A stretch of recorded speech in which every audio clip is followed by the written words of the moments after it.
오늘 우리에게 주시는 하나님의 말씀은 로마서 6장 3절부터 11절 말씀입니다. 신약성경 246면 로마서 6장 3절에서 11절 말씀 한 절씩 교독하겠습니다. 무릇 그리스도 예수와 합하여 세례를 받은 우리는 그의 죽으심과 합하여 세례를 받은 줄을 알지 못하느냐?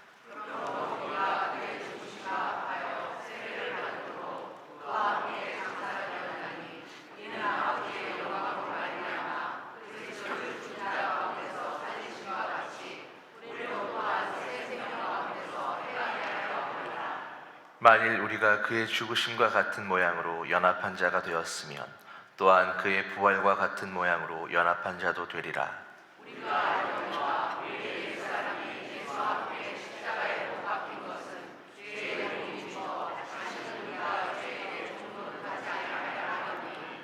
이는 죽은 자가 죄에서 벗어나 의롭다 하심을 얻었음이라.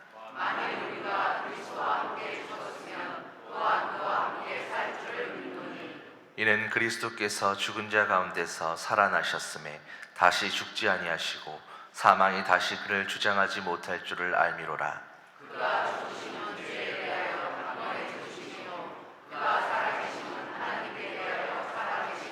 함께 읽겠습니다. 이와 같이 너희도 너희 자신을 죄에 대하여는 죽은 자요 그리스도 예수 안에서 하나님께 대하여는 살아있는 자로 여길지어다. 아멘.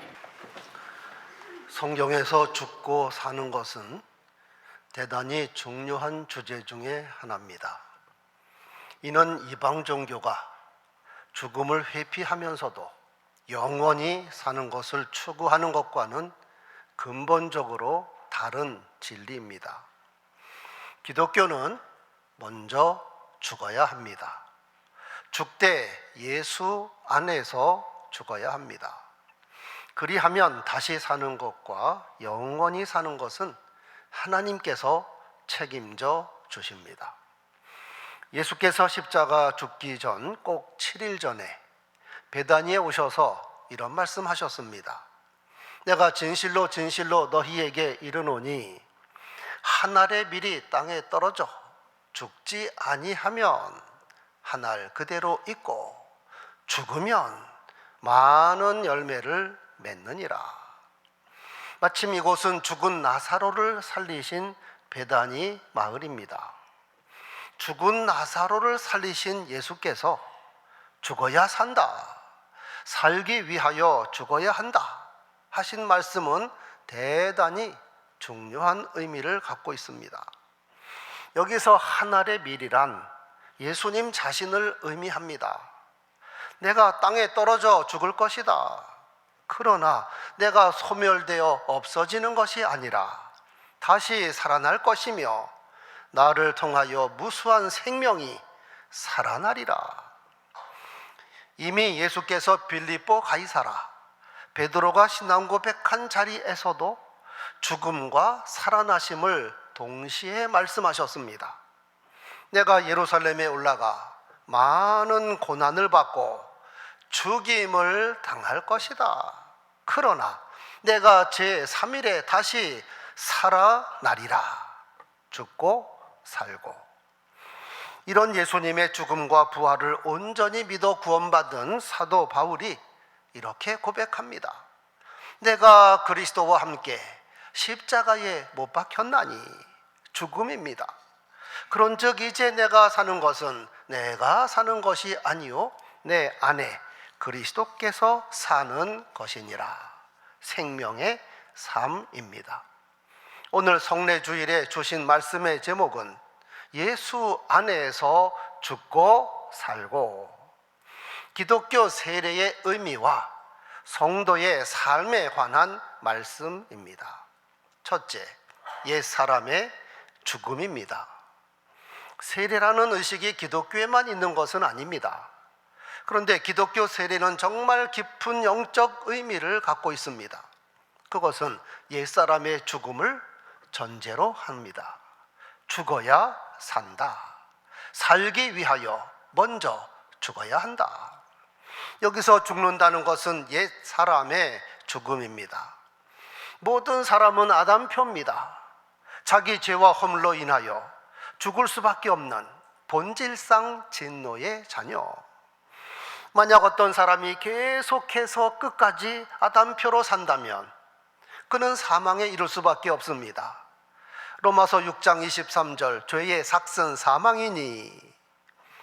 예수께서 니고데모에게 사람이 거듭나야 영생을 한다 말씀하시니 그는 생각하기를 모태에 다시 들어갔다 나오라는 말입니까? 그 뜻이 아니라 죄로 물든 옛사람은 예수 안에서 죽고 예수 안에서 새 사람으로 거듭나야 하느니라. 그러면 옛사람이 죽는다는 것은 구체적으로 어떻게 하는 것일까요? 예수께서 십자가에 죽으신 것은 나의 죄 때문이라고 믿는 겁니다. 예수님은 의인이요, 죽을 죄를 범하지 않았습니다. 그런데 왜 가장 처절하게 저주받은 자처럼 죽으셨을까요? 일찍이 이사야 선지자가 예언한 대로 우리는 다 양 같아서 그릇 행하여 각기 제 길로 갔거늘 여호와께서는 나의 모든 죄악을 내게 묻지 아니하시고 그에게 담당시키셨도다. 그가 찔림은 우리의 허물 때문이요 그가 상함은 우리의 죄악 때문이라. 징계는 그가 받았는데 평화는 내가 누리고 채찍은 그가 맞았는데 고침은 내가 받았습니다. 결국 믿음의 차원입니다. 예수의 죽음은 나 때문이요 나의 죽음이라고 믿습니다. 본문 3절 4절입니다. 무릇 그리스도 예수와 합하여 세례받은 우리는 그의 죽으심과 합하여 세례를 받은 줄을 알지 못하느냐. 그러므로 우리가 그의 죽으심과 합하여 세례를 받음으로 그와 함께 장사되었나니. 즉 예수의 죽음은 나 때문이요 나의 죽음이라고 믿는 사람은 이미 그때 나의 옛사람은 장사 지낸 바 되었다고 확신하는 겁니다. 이번에 태국 선교지를 방문하여 여러 가지 뜻깊은 사역을 감당했는데 그 중에 하나가 최우림 김둔민 선교사가 돌보는 파타나 치윕교회. 토요일에는 이미 건축한 예배당인데 우리 교회가 지원을 하여 헌당식을 은혜롭게 거행을 하였고, 주일에는 주일 예배 후 4명의 성도들에게 세례를 베풀었습니다. 그런데 세례를 베푸는 동안 성도들이 이 찬송을 불렀습니다. 주님 뜻대로 살기로 했네, 주님 뜻대로 살기로 했네, 뒤돌아가지 않겠네, 뒤돌아가지 않겠네. 세례를 베푸는 제 자신에게도 이 찬송 가사가 새롭게 다가왔습니다. 나의 옛사람은 이곳에 장사를 지냈으니 다시는 옛사람으로 돌아가지 않겠다는 약속입니다. 적지 않은 사람 성도들이 세례를 받고서도 별다른 변화가 없이 옛사람과 비슷하게 살아간다면 이것부터 불확실한 겁니다. 예수께서 십자가에 못 박히시고 장사 지냈을 때 나의 옛사람도 이미 죽었다. 내가 그리스도와 함께 십자가에 못 박혔나니, 내가 그리스도와 함께 무덤에 장사 지냈으니 나는 아담표가 아니다. 오늘 세례받을 성도 여러분, 이미 세례받은 성도 여러분, 여러분은 이미 십자가에 못 박혀 옛 사람이 죽은 것을 확실히 믿으시기 바랍니다. 내가 그리스도와 함께 무덤에 장사 지냈으니 나는 결코 아담표 인생이 아닙니다. 두 번째, 새 생명으로 살아나는 겁니다. 성경에서 죽음은 끝장이 아니라 반드시 살아남을 의미합니다. 예수께서 십자가에 죽으심은 괴로운 세상 하직한 것이 아닙니다. 실패한 인생 죽음으로 마친 것이 아닙니다. 예수께서 죽으심은 부활하시기 위함입니다.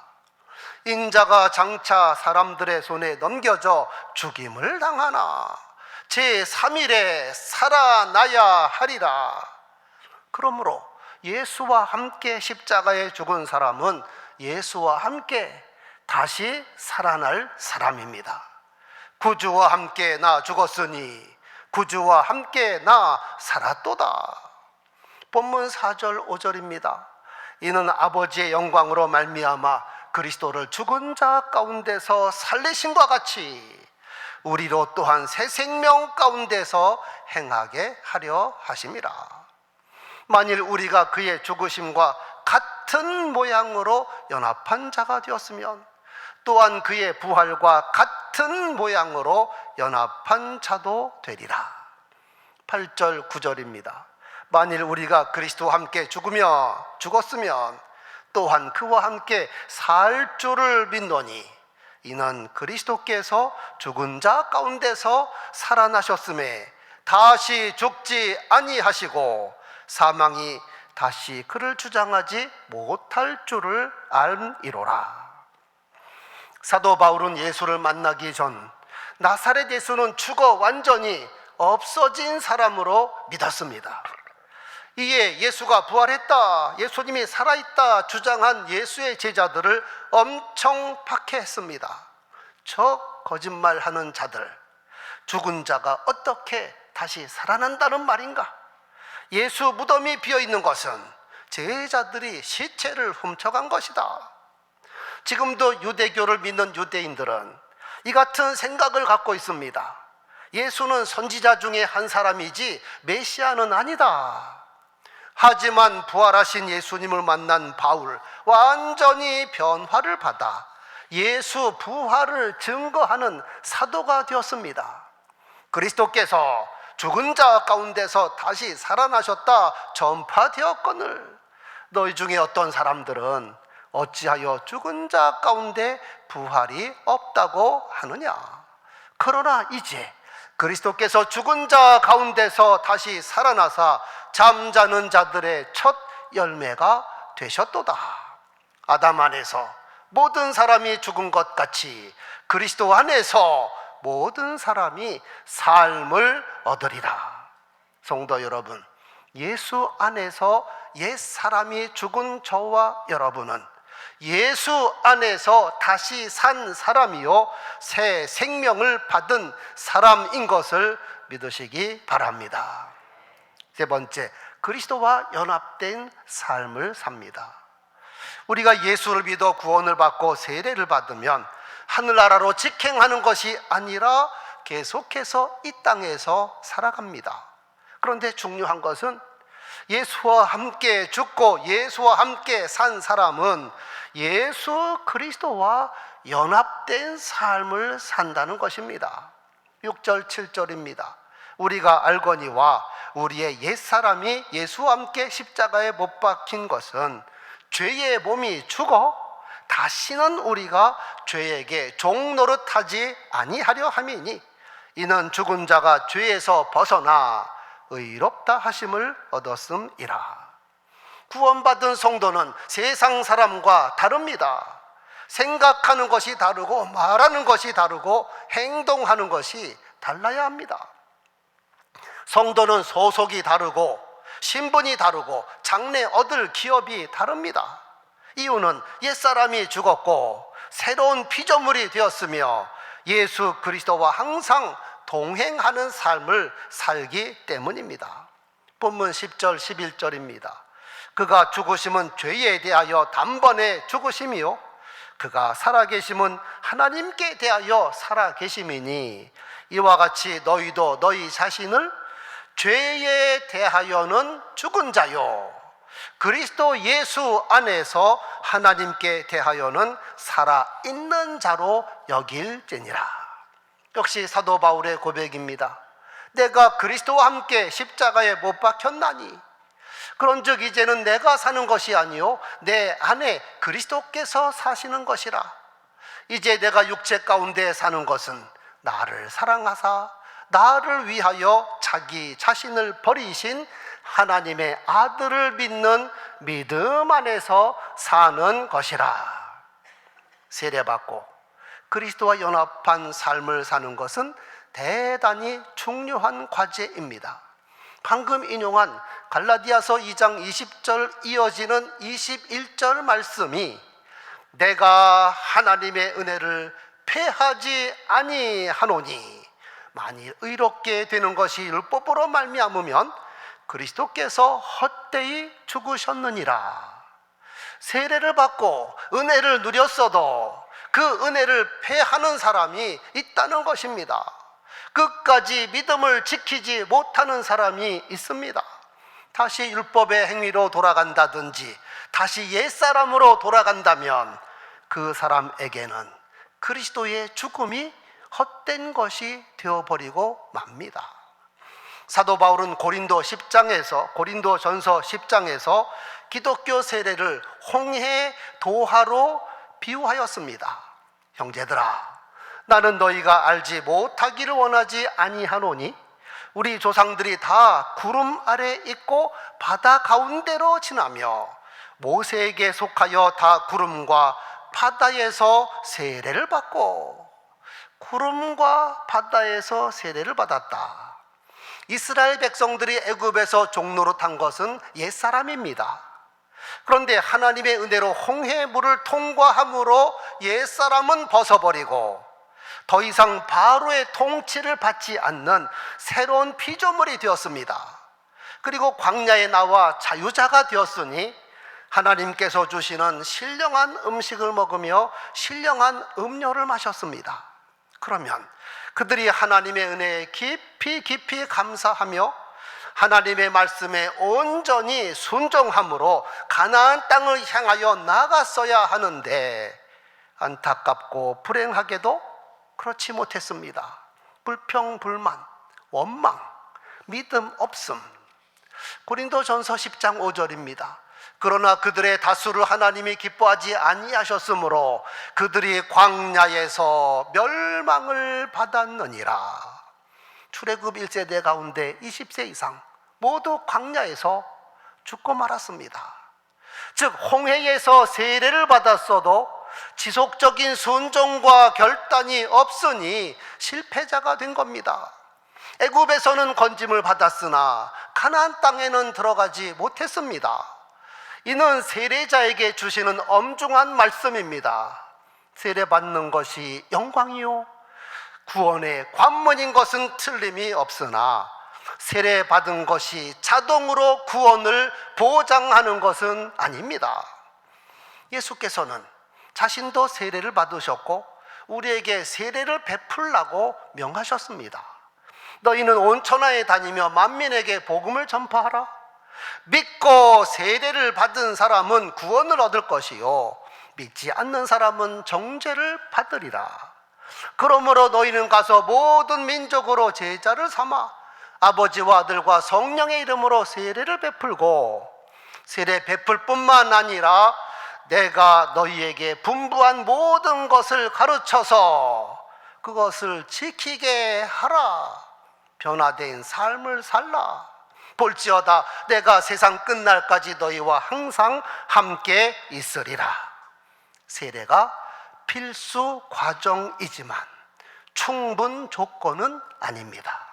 세례를 받아 새로운 피조물이 되었으면 끝까지 새로운 피조물로 살아야 영생이 주어지는 것입니다.